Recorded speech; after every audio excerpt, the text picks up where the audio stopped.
The Pensacola Naval Air Station was created in the year 1862 in Pensacola Bay, Florida, not far from Mobile, Alabama. It was first used to help suppress piracy and the slave trade in the Caribbean and Gulf of Mexico. In 1922, the area closed as a Navy yard but reopened as an aviation unit that was previously stationed in Annapolis, Maryland.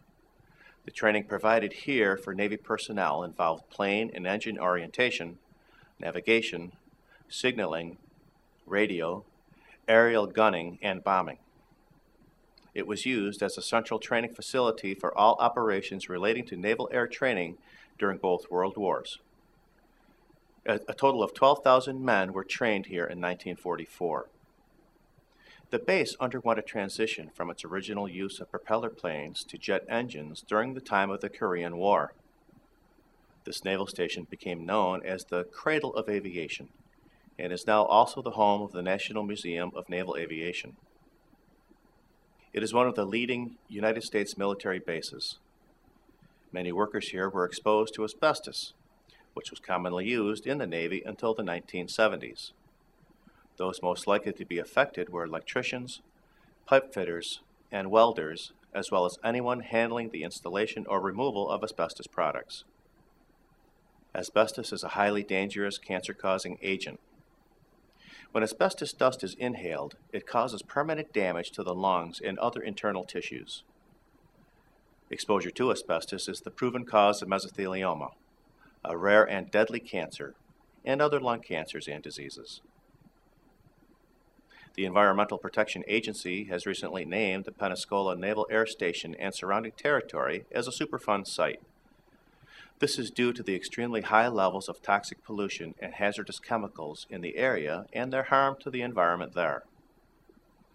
This means that they have determined that the polluted area is severe enough to make those on the site and others living in the surrounding area more vulnerable to sickness as well as loss of home values. This federal designation is meant to protect those in such areas and provide compensation if sickness or a substantial loss in property value occurs due to the pollution there. The known contaminants in the area include ammonia, cyanide, PCBs, phenols, pesticides, and chlorinated and non-chlorinated solvents, as well as asbestos.